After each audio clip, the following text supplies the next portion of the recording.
চলে এসে আমি তোমাদের কাছে কিছু গল্প শুনতে, যেটা হচ্ছে কি দিশানির মা ডন্ডি কেটে ফেলেছে এবং দিশানির পরের দিন কাটবে ডন্ডি।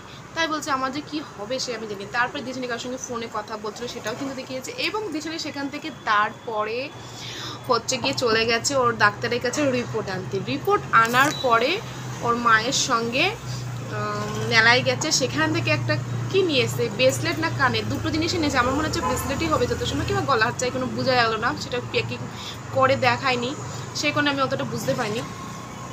কিন্তু এবার সেখানে কিন্তু ওর দিশানির ওখানে অনেক অনেক খারাপ খারাপ কমেন্ট এসেছে, সেগুলো আমি দু একটা চোখে পড়ছে। তার মধ্যে যেটা হলো যে একজনকে বলছে যে হ্যাঁ প্রীতম কেটেছে তো এক্সেসরিকে তো কাটতে লাগবে। ভাই ওদের ওখানকার, আমি একটা কথা বলতে চাই, দেখো আমি কারোর হয়ে কথা বলছি না, কিংবা কিংবা আমি গল্প শোনাতে এসেছি, কিন্তু আমাদের কাজ, কিন্তু তার মধ্যে ওই কমেন্টগুলোর উত্তর আমার মনে হয় দেওয়া উচিত।